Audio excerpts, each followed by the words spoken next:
Assalamualaikum warahmatullahi wabarakatuh. Perkenalkan, nama saya Eli Krisnawati dengan NIM 18090124 dengan nomor absen 21. Di sini saya akan mempresentasikan 3 hal, yaitu jQuery, CRUD, dan JSON.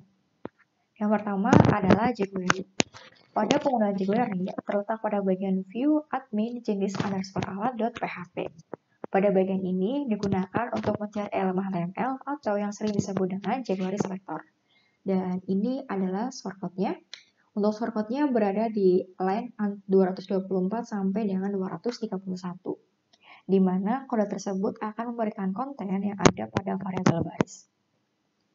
Yang kedua adalah penggunaan jQuery domain manipulation yang digunakan untuk mengambil nilai dari sebuah form dengan metode file.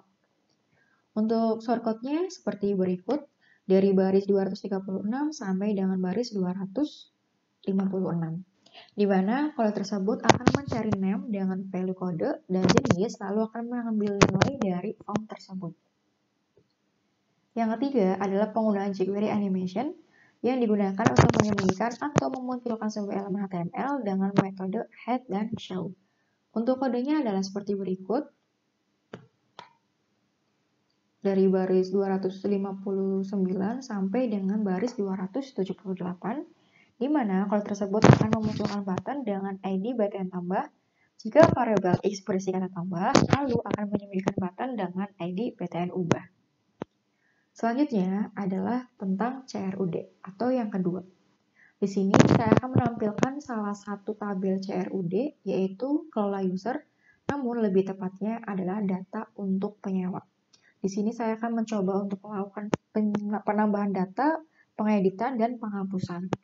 Nah, untuk kode pertama adalah tentang tambah data penyewa. Di sini sudah ada untuk shortcut-nya seperti ini, di mana ada variabel-variabel yang dibutuhkan yaitu nick, nama, alamat perusahaan, jabatan, dan nomor handphone. Selanjutnya, saya akan mencoba mempraktekkan data tersebut pada tabelnya. Saya akan mencoba untuk menambahkan datanya. Menambahkan data ini sesuai dengan variabel yang dibutuhkan pada shortcut tersebut.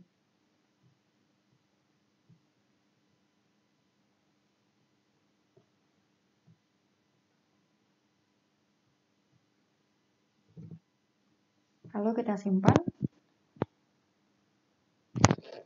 Ketika data berhasil diregistrasi, maka akan muncul notifikasi registrasi telah berhasil. Nah, untuk selanjutnya adalah saya akan mencoba untuk melakukan pengeditan data dari yang sudah saya tambahkan sebelumnya.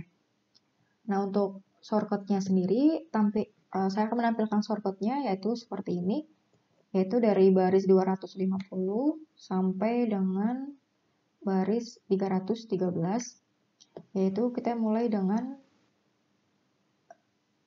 public function edit underscore penyewa. Sekarang saya akan mencoba untuk melakukannya di tabel yang sudah ada. Misalnya saya akan mengedit dari nama Eli Krisnawati. Di sini saya akan mencoba untuk mengubah nama jabatan, misalnya menjadi direktur.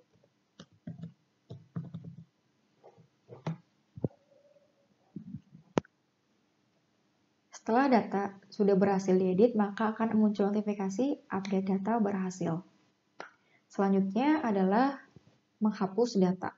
Untuk menghapus data, kodenya seperti ini.